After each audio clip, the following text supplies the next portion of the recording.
parachute. Libre na yun. Pero ba naman po yun, gumagalaw din talaga. Ganun talaga. Opo. Pero hanggat maaari po, steady talaga. Pili, hindi ba yung gano'n?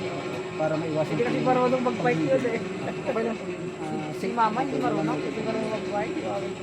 Okay lang po yun. Ngayon, marunong na siya magbike. Nalaman po yan ng mga lalo kung Diyan pa makabalik nag-bike po. ano? Oo. Sa ere. Dito siya nag-practice sa ere. Yan ang po kahit di balance, hindi siya matutumba. Hindi, kayong dalawa na Kahit dyan po nag-gusti. mag-practice.